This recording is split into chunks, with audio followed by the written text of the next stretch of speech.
Hello, I'm Anna Mackay, and in this video we're looking at sample size for proportions. To start off with though, we need to do a confidence interval to work with that. So we've got one example here.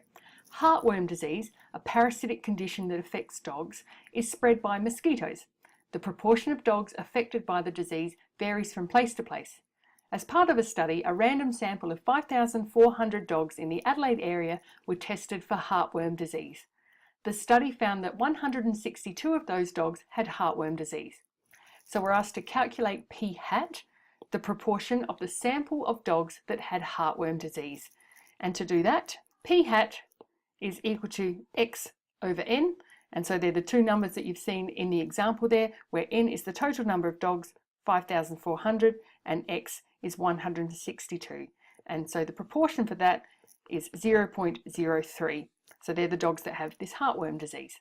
Next, we're asked to calculate a 95% confidence interval for P, the proportion of all dogs in the Adelaide area that have heartworm disease. So I'd like you to go to your graphics calculators to do it there first, and then we'll write the answer here. So in our graphics calculators, we're going into menu 2, statistics, and we're doing an interval, F4, Z, and we're doing a proportion, F3, and a 95% confidence interval. The values off to the right here, our X value is 162 and our N is 5,400.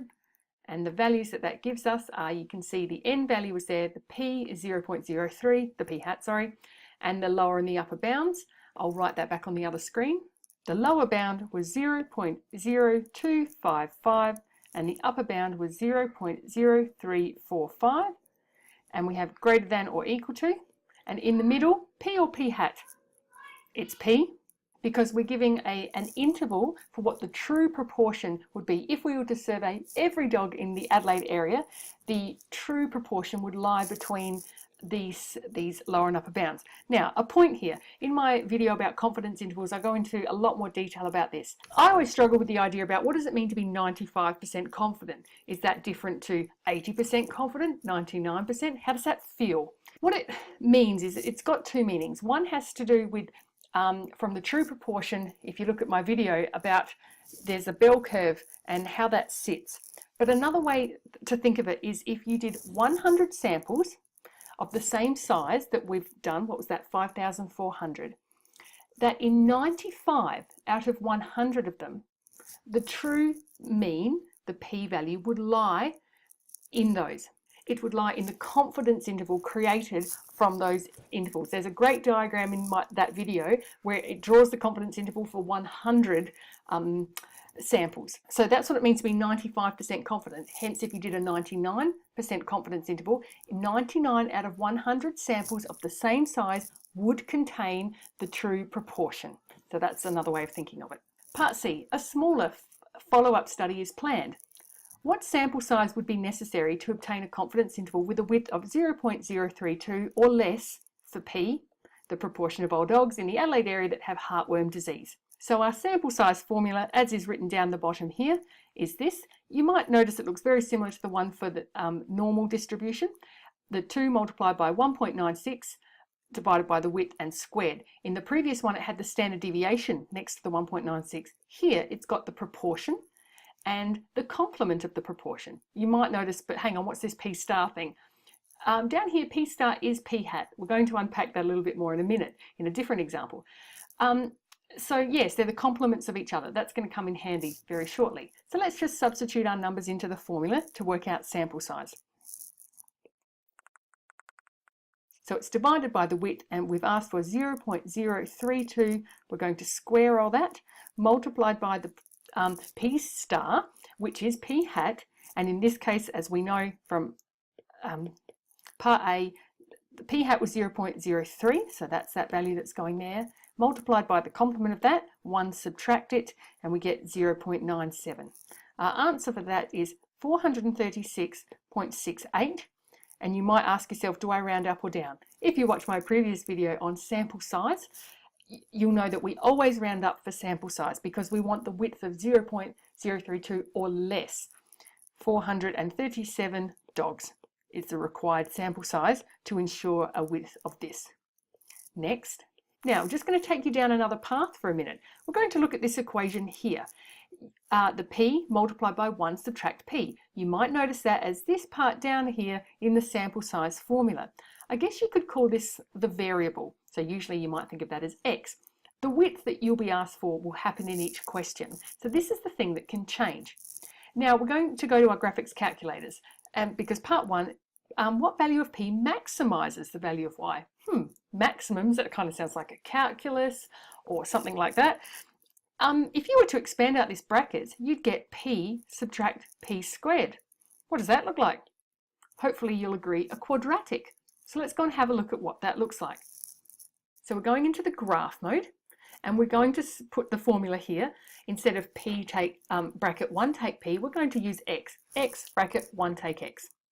Now you would traditionally start with a standard view window, minus 10 to 10, minus 10 to 10. Let's have a look at that.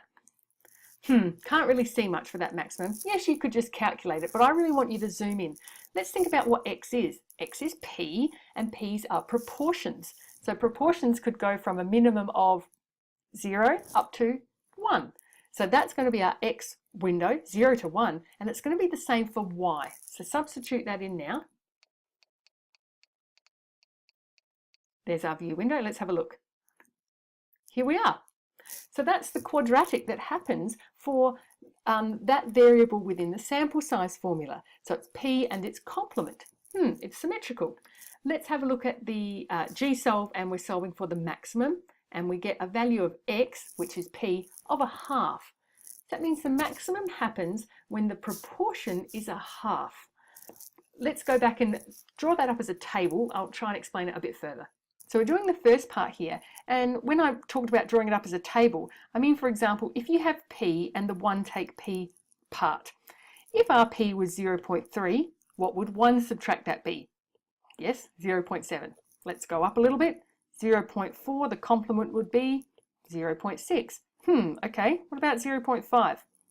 Well, the complement is 0.5. Where's the next step I'm going to go? 0.6.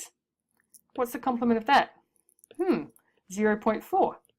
So you notice now that we get to this point where we've got to the peak, and then as we come down off the peak, so the proportion now has increased past the halfway mark, the complement is the same as something that we've happened earlier. Because we're multiplying these together in the formula, as you can see, they're sitting next to each other, so it's a multiply. Multiplication is something that we call commutative. So what I mean by that is, imagine 3 multiplied by 4. What do you get? 12. So I said the 3 came first. What if we switch that around? What if the 4 comes first and then you multiply by the 3? What's the answer? It's still 12. So multiplication and addition, for that matter, are commutative. So it actually doesn't matter which way around in the formula the multiplication happens.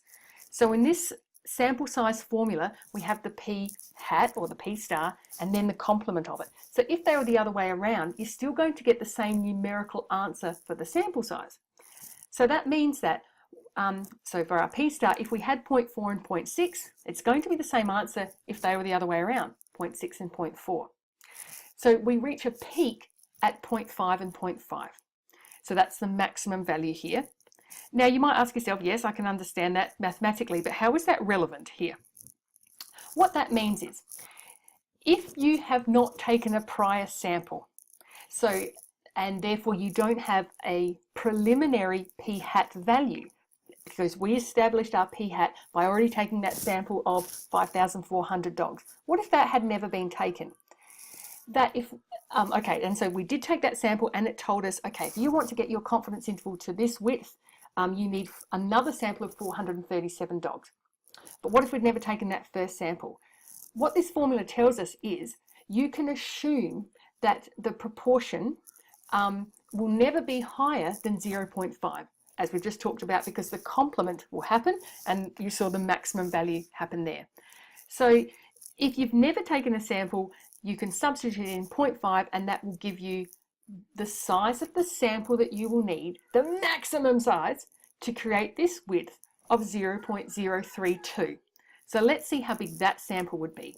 The previous one, remember, was 437 dogs. What would this one be?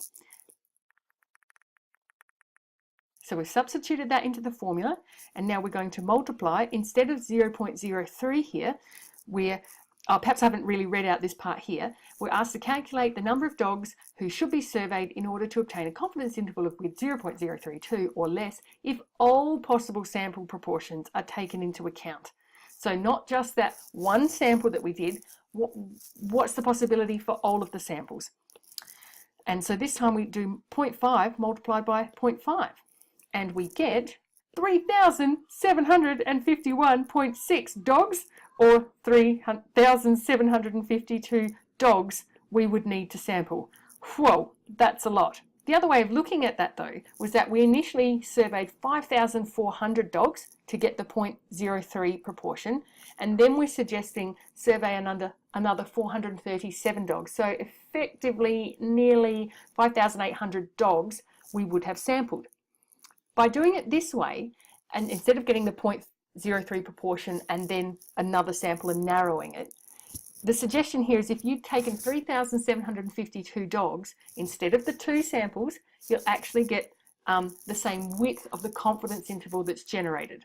So I guess people that are running surveys have to decide, is it more efficient to sample that many dogs though? That's a lot of dogs.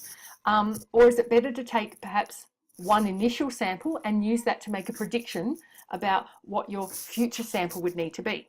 Hence the next part of this example. As a cost-saving measure, a sample of 150 is proposed. So that seems reasonable. Okay, yeah, maybe let's do 150 dogs. So first of all, mathematically calculate n multiplied by p hat, and you might be thinking, okay, I don't see why that's going to be relevant, and we get 4.5. Now, comment on the validity of the confidence interval that would be obtained using this sample. That should ring a bell. There's a number that should ring a little bell in your brains for this topic, and that number should be 5. Hopefully you have written down somewhere that n multiplied by p needs to be greater than or equal to 5, and why? For this to be valid. So we're asked to comment on the validity. We could therefore say not valid, and you've got to give you a reason. So you would say not valid as n multiplied by p hat is less than 5, because that's one of the requirements for this to happen. And what do I mean for this to happen?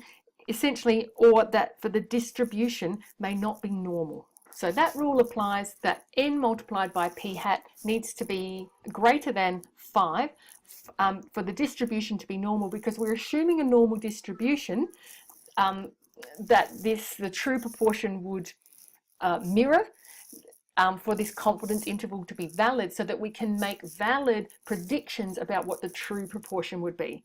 Probably a lot to get your head around. You might need to rethink about this a couple of times. Okay, that's the end of this video and the end of this series. Thank you for sticking with me. Subscribe to the channel, give it a thumbs up. See you next time.